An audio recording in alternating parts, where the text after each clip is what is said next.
বন্ধুরা একই শুনছি অন্নপূর্ণা ভান্ডারে ৩,০০০ টাকা নাকি ফিরিয়ে দিতে হবে। আবার দেখো সেই ভিডিওটা।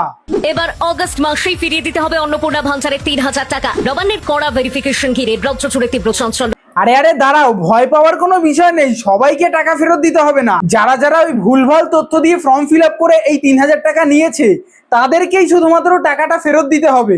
অর্থাৎ তোমাদের বাড়ির আশেপাশে ওই যে দেখছো না অনেকে যে প্রচুর বড় লোক, গাড়ি আছে, সরকারি চাকরি করে, তবুও তারা অন্নপূর্ণা ভান্ডারের টাকা পেয়েছে।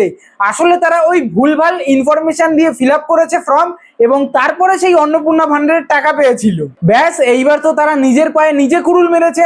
অর্থাৎ পরের অগস্ট মাসেই তাদেরকে ফিরিয়ে দিতে হবে তাদের সেই ৩,০০০ টাকা অন্নপূর্ণা ভান্ডারে।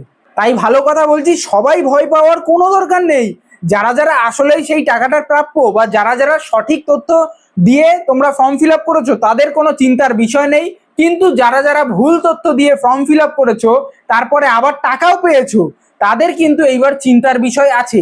কারণ ভেরিফিকেশনে যখন তোমরা ধরা পড়বে তখন কিন্তু কেস কেল্লাফ হতে ৩,০০০ টাকা কিন্তু তারপর দিতে হবে। যাই হোক, ভিডিওটা প্রত্যেককে বলবো সকল মা বোনেদের একটু শেয়ার করে দিও যাতে তারাও একটু দেখে সাবধান হয়ে যেতে পারে। এবং এরকমই ভিডিওগুলো দেখার জন্য আমার ফেসবুক পেজ রং এন্টারটেনমেন্ট ফলো করে রেখেছো। টাটা।